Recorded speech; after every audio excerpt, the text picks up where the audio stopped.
Hello, I'm Steve Barham. I'm Happiness Today on Twitter for Happiness is No Charge, which is the name of my book and my work. I'm an emotional researcher, and I'm a person who has emotional problems because of illness. I have Graves' disease and lost my thyroid last decade, and I get real irritable, and in 2007 I was left in a state of shock and have PTSD from things. Well, why am I here in front of a keyboard?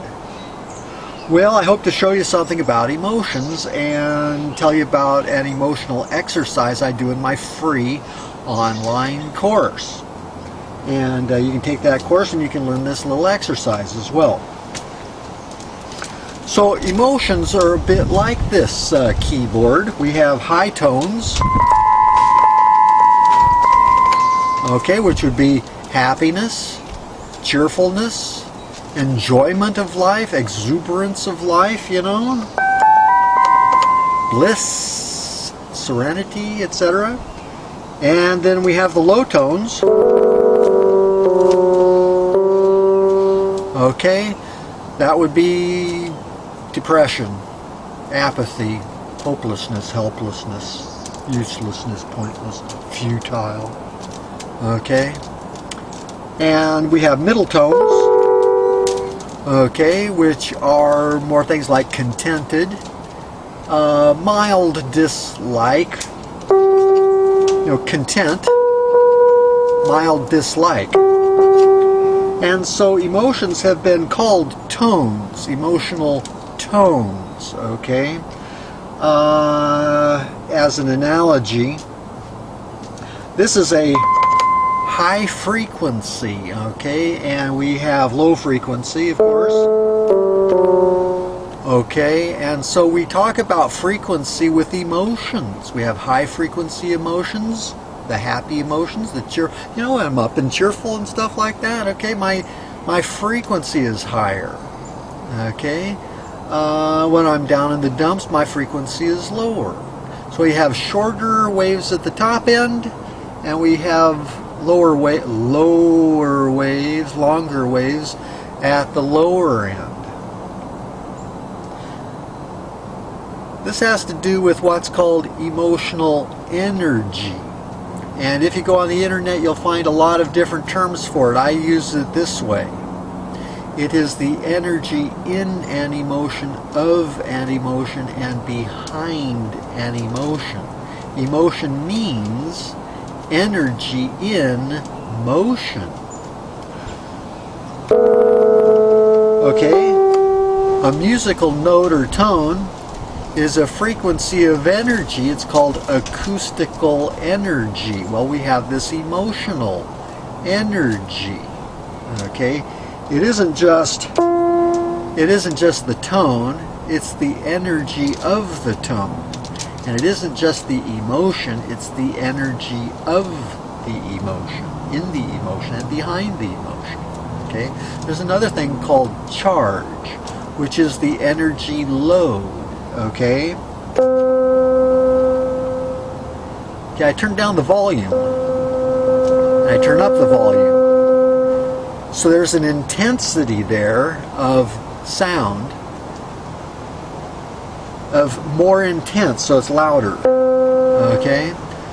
And so it is with emotions. You can rate your emotion. Well, that was on a scale of 1 to 10, what was your 10 being very intense, what was your anger, what was your fear, what was your grief? You know, mine was a 10 out of 10. Maybe it was excessive, so you'd say it was a 15 out of 10, okay? Maybe it was minimal, and you just say it's a 0.5, you know, it's nothing, you know, it's next to nothing, you know, it's just a mild bother. Or it can be an excruciatingly exceeding extreme bother, okay? That's intensity, so there's an amount there. There's a frequency there. There's a polarity there, positive or negative.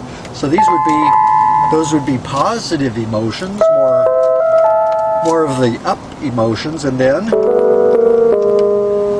you have the negative emotions, the minus emotions, the miss emotions, okay? And so there's this exercise. We start at the bottom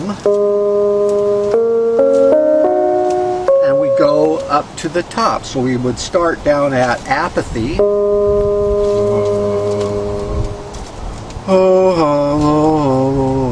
know, and we would move up through guilt, grief, okay, and hostility.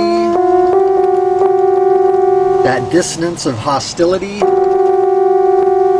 Okay, we would move up into maybe just content, you know, just content. Interested, more interest, love. Boy, I love that. Boy, that's just great, you know, okay.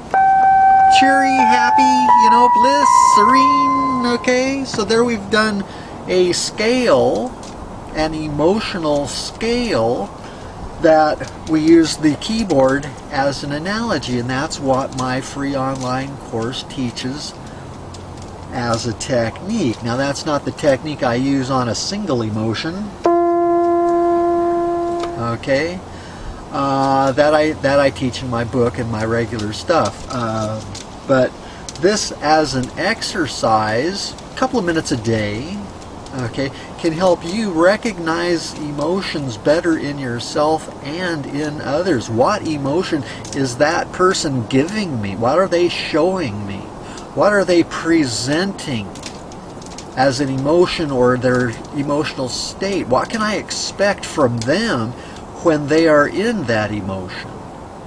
Person's angry, what can I expect? They're worried, what can I expect? They're happy and cheerful, what can I expect?